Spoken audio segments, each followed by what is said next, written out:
आज है 20 मई 2025 दिन मंगलवार। न्यूज 80 पर यूपी की सुर्खियों में आपका स्वागत है। चलिए देखते हैं यूपी की 15 खबरें फटाफट अंदाज में। उत्तर प्रदेश के मुख्यमंत्री योगी आदित्यनाथ ने लघु एवं सीमांत किसानों की आय बढ़ाने और आर्थिक सशक्तिकरण के लिए मुख्यमंत्री कृषक समृद्धि योजना लागू करने के निर्देश दिए हैं। उन्होंने अधिकारियों से योजना का विस्तृत प्रस्ताव शीघ्र तैयार कर प्रस्तुत करने को कहा है। मुख्यमंत्री ने स्पष्ट किया कि सरकार किसानों को कर्ज मुक्त करने, कृषि उत्पादकता बढ़ाने और उन्हें आत्मनिर्भर बनाने के लिए लगातार कार्य कर रही है। उन्होंने किसानों को सस्ती दरों पर सरल ऋण उपलब्ध कराने की भी बात कही। यह योजना किसानों की आर्थिक स्थिति को मजबूत करने की दिशा में एक प्रभावी और निर्णायक कदम मानी जा रही है।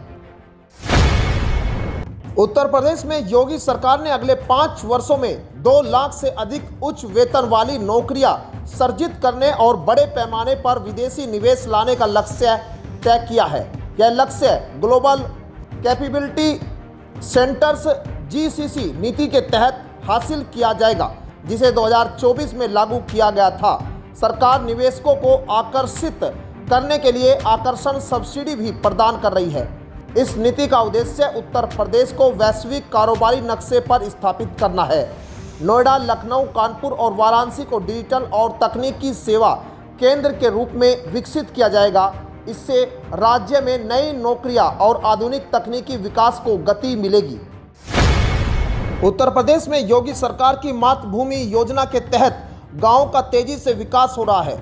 इस योजना की खास बात यह है कि देश विदेश में रहने वाले प्रवासी लोग भी अब अपने गांव के विकास में सीधे भागीदार बन पा रहे हैं। योजना में दानदाता 60% और सरकार 40% निवेश करती है। मुख्यमंत्री योगी आदित्यनाथ की पहल पर शुरू हुई यह योजना ग्रामीण विकास का नया मॉडल बन गई है। इसके तहत गांव में खेल मैदान, ओपन जिम, CC सड़कें, high mast light, anganwadi, library, कन्या इंटर कॉलेज और कला एकेडमी जैसी सुविधाएं विकसित की जा रही है, जिससे गांव की तस्वीर और तकदीर दोनों बदलने की उम्मीद है। उत्तर प्रदेश में योगी सरकार ने अग्निशमन विभाग की कार्यप्रणाली में बड़ा बदलाव किया है। पहले जहां NOC के लिए लोगों को महीनों चक्कर काटने पड़ते थे, अब वही सेवा घर बैठे ऑनलाइन मिल रही है। यह बदलाव सिर्फ सुविधा नहीं बल्कि शासन में पारदर्शिता और तकनीकी सुधार का उदाहरण है। मुख्यमंत्री योगी आदित्यनाथ के निर्देश पर विभाग को डिजिटल और व्यवहारिक बनाया गया है। 2018 से ऑनलाइन आवेदन की शुरुआत हुई थी, लेकिन 2024 में लागू हुई उत्तर प्रदेश अग्निशमन एवं आपात सेवा नियमावली 2024 ने आम लोगों की वर्षों पुरानी समस्याओं का समाधान कर दिया। अब नागरिक तेजी से और पारदर्शी तरीके से सेवाएं प्राप्त कर रहे हैं। उत्तर प्रदेश सरकार ने 2027 तक राज्य को बाल श्रम मुक्त करने का लक्ष्य तय किया है। अब तक 10,336 बाल श्रमिकों की पहचान की जा चुकी है। मुख्यमंत्री योगी आदित्यनाथ के निर्देश पर बाल श्रमिक विद्या योजना के तहत 2000 कामकाजी बच्चों का स्कूल में दाखिला कराया गया है और उन्हें आर्थिक सहायता भी प्रदान की गई है। इसके साथ ही 1089 परिवारों को भी सहायता दी गई है ताकि वे मजबूरी में बच्चों से काम न कराएं। 12 जून को अंतर्राष्ट्रीय बाल श्रम निषेध दिवस पर प्रदेश में विशेष जागरूकता कार्यक्रम आयोजित किए जाएंगे। यह योजना शिक्षा, सहयोग और पुनर्वास के जरिए बच्चों का भविष्य संवारने की दिशा में अहम कदम है। लखनऊ से कानपुर के बीच बनने वाले एक्सप्रेसवे का करीब 90% काम पूरा किया जा चुका है। बाकी बचे काम को जल्द निपटाने की तैयारी है। मीडिया रिपोर्ट्स की माने तो इसे जुलाई तक कंप्लीट कर लिया जाएगा।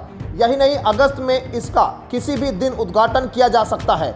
यानी इस एक्सप्रेसवे पर गाड़ियों के फर्राटे भरने का इंतजार कर रहे लोगों को जल्द ही खुशखबरी मिलने वाली है।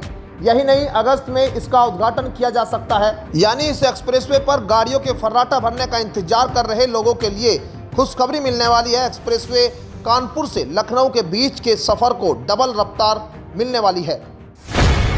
अब आगरा से बरेली तक का सफर आसान होने वाला है। यहाँ 2 साल में आगरा बरेली कॉरिडोर की सौगात मिलने वाली है। इसकी लंबाई 228 किलोमीटर होगी। इसमें आगरा मथुरा समेत 15 जिलों के लोगों के लिए सुविधा हो जाएगी। आगरा बरेली कॉरिडोर बनने के बाद बरेली तक का सफर 4 घंटे का रह जाएगा, जबकि आगरा मथुरा के लोग 2.5 घंटे में बरेली पहुंच जाएंगे। अभी इसमें करीब 5 घंटे लगते हैं। मथुरा के बाद हाथरस तक कॉरिडोर जून में बनकर तैयार हो जाएगा। इस पर सफर किया जा सकेगा। National highway authority of India 7,700 crore रुपए से मथुरा से बरेली तक 4 लेन कॉरिडोर बन रहा है। कॉरिडोर के बनने से आगरा मथुरा, टुंडला, एटा, कासगंज, हाथरस, बरेली, बदायूं समेत कई जिलों के लोगों को फायदा होगा। शामली में बिना किसी सरकारी स्वीकृति और टेंडर के चल रहे सड़क निर्माण कार्य को नगर पालिका अधिकारियों ने तत्काल प्रभाव से रुकवा दिया है।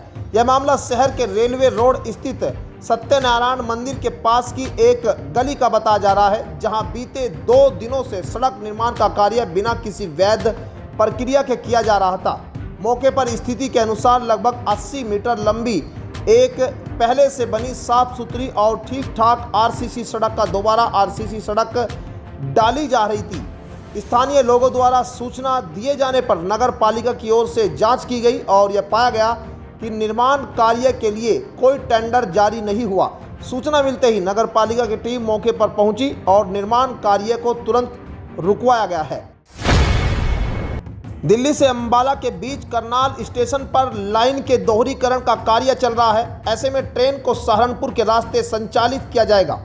बता दें कि कटिहार एक्सप्रेस 21 मई तक अंबाला कैंट से यूपी के सहारनपुर, मेरठ सिटी और खुर्जा के रास्ते संचालित की जाएगी। दरअसल इसके साथ ही सहारनपुर से होकर गुजरने वाली कई ट्रेन भी काफ़ी देरी से संचालित हो रही है। जननायक एक्सप्रेस अपने निर्धारित समय से करीब 2 घंटे की देरी से सहारनपुर स्टेशन पहुंची। दरभंगा अमृतसर समर स्टेशन ट्रेनें भी 5 घंटे की देरी से सहारनपुर स्टेशन पहुंची। आपको बता दें, ट्रेनों के देरी से संचालित होने के कारण यात्रियों को भारी परेशानी का सामना करना पड़ा है। स्टेशन पर भीषण गर्मी में यात्री ट्रेनों का इंतजार करते हुए नजर आए। यूपी में चौथा अंतर्राष्ट्रीय क्रिकेट स्टेडियम बनने जा रहा है। ये स्टेडियम गोरखपुर में बनेगा। आज की तारीख में यूपी में कानपुर और लखनऊ के स्टेडियम में इंटरनेशनल क्रिकेट मैचों का आयोजन होता है। वहीं वाराणसी में इंटरनेशनल क्रिकेट स्टेडियम का निर्माण तेजी से हो रहा है। दरअसल इस बीच अब गोरखपुर में इंटरनेशनल क्रिकेट स्टेडियम को धरातल पर उतारने की प्रक्रिया शुरू हो गई है। योजना के अनुसार गोरखपुर के ताल नदौर में 236.40 करोड़ रुपए खर्च कर 50 एकड़ जमीन पर 18 महीनों में निर्माण को पूरा किया जाएगा। गोरखपुर में बनने वाले इंटरनेशनल क्रिकेट स्टेडियम के मुख्य परिसर का निर्माण 45 एकड़ में होगा। दरअसल यह स्टेडियम एयरपोर्ट गोरखपुर जंक्शन से 20.8 किलोमीटर की दूरी पर स्थित होगा। उत्तर प्रदेश के बलिया जिले में प्रधानमंत्री किसान सम्मान निधि योजना में बड़ा फर्जीवाड़ा सामने आया है। कृषि विभाग की ओर से कराए गए सत्यापन में खुलासा हुआ है कि करीब 12,000 दंपतियों को योजना के तहत गलत तरीके से लाभ दिया गया। नियमों के अनुसार एक ही परिवार में केवल एक सदस्य को इस योजना का लाभ मिल सकता है, लेकिन कई मामलों में पति पत्नी दोनों को लाभ मिल रहा था। दरअसल जांच में सामने आया कि ये दंपत्ति जानबूझकर अलग अलग आवेदन करके योजना का लाभ ले रहे थे। कृषि विभाग की सख्ती के बाद 6,000 से अधिक दंपत्तियों को सूची से बाहर कर दिया गया है और उनसे अब तक मिली राशि की वसूली की जा रही है। यह वसूली कई चरणों में की जा रही है। उत्तर प्रदेश में डिप्टी सीएम ब्रजेश पाठक और समाजवादी पार्टी के राष्ट्रीय अध्यक्ष अखिलेश यादव के बीच डीएनए विवाद ने एक नया रंग पकड़ लिया है। बता दें कि सोशल मीडिया पर हुए विवाद के बाद यूपी के डिप्टी सीएम ब्रजेश पाठक ने समाजवादी पार्टी की राजनीतिक सोच और कार्यशैली पर कड़ी आलोचना की। उन्होंने सपा पर जातिवाद, तुष्टीकरण और समाज को बांटने की राजनीति करने का आरोप लगाया है। ब्रजेश पाठक ने कहा, समाजवादी पार्टी के डीएनए में खराबी है। मेरा मतलब किसी व्यक्ति से नहीं बल्कि उनकी राजनीतिक सोच से है। उनकी राजनीति की बुनियाद जातिवाद और तुष्टीकरण पर टिकी है। सपा ने कभी सबका साथ सबका विकास की बात नहीं कही। बल्कि हमेशा वोट बैंक की राजनीति की है। उत्तर प्रदेश में भारतीय जनता पार्टी 2027 में हैट्रिक लगाने की तैयारी में जुट गई है, जिसके लिए पार्टी की ओर से अभी से रणनीति तैयार की गई है। बीजेपी की नज़र ऐसे प्रत्याशियों पर होगी जो चुनाव में जीत को सुनिश्चित कर सके। इसके लिए पार्टी की ओर से विधायकों का ऑडिट किया जाएगा, जिसमें विधायकों का पूरा ब्यौरा तैयार किया जाएगा। जो विधायक जनता की कसौटी पर खरा उतरेगा, उसके आधार पर ही टिकटों का फैसला लिया जाएगा। बीजेपी ने अभी से प्रदेश की सभी 403 सीटों पर अपने विधायकों और दिग्गज नेताओं के कामकाज का ब्यौरा तैयार करना शुरू कर दिया है और ये जानने की कोशिश की जा रही है कि कौन से विधायक का काम कैसा है, जनता में उनकी छवि और प्रभाव कितना है। बागपत के सिरसली गांव में हत्या किए गए प्रधान धर्मेंद्र की 13वीं में भारतीय किसान यूनियन के अध्यक्ष नरेश टिकैत ने शिरकत की है। उन्होंने पीड़ित परिवार से मुलाकात कर संवेदना व्यक्त की है। टिकैत ने युवाओं में बढ़ते अपराध पर चिंता जताते हुए कहा कि यह समाज के लिए खतरा है। उन्होंने युवाओं से अपराध से दूर रहकर पढ़ाई पर ध्यान देने की अपील की, साथ ही समाज और देश की उन्नति में योगदान देने का आह्वान किया। इस दौरान टिकैत ने भारत पाकिस्तान सीज फायर पर केंद्र सरकार की नीति पर सवाल उठाए। उन्होंने कहा, जब पूरा देश सरकार के साथ था तो सीज फायर का निर्णय क्यों लिया गया। टिकैत को मिली सिर कलम की धमकी और उन्होंने इस पर प्रतिक्रिया दी। टिकैत ने कहा, ऐसे अराजक तत्वों पर सख्त कार्रवाई होनी चाहिए। पूर्वी और पश्चिमी उत्तर प्रदेश के 34 जिलों में गरज चमक के साथ वज्रपात की आशंका है। इन जिलों में झोंकेदार हवाओं के साथ बारिश की भी संभावना है। मंगलवार तक ऐसा ही मौसम रहने का आसार है। दरअसल मौसम वैज्ञानिक डॉक्टर अतुल सिंह ने बताया है कि 2-3 दिनों तक कई जिलों में 40 से 50 किलोमीटर प्रति घंटे की गति से हवाएं चल सकती है। गोंडा, बलरामपुर, श्रावस्ती, बहराइच, लखीमपुर खीरी, सीतापुर, गोरखपुर, बस्ती, कुशीनगर, सहारनपुर, मेरठ, मुरादाबाद, बरेली आदि जिलों में मंगलवार को मेघ गर्जन के साथ वज्रपात के आसार है। वहीं यूपी के गोंडा, बलरामपुर, श्रावस्ती, बहराइच, लखीमपुर खीरी, सीतापुर, गोरखपुर आदि जिलों में तेज झोंकेदार हवाएं चलेगी। वहीं 21 मई को कई जिलों में बारिश व झोंकेदार हवाएं चलने की संभावना है। तो ये थी आज की 15 फटाफट खबरें। अगर आपको वीडियो पसंद आया तो वीडियो को लाइक, शेयर व कमेंट जरूर करें। धन्यवाद।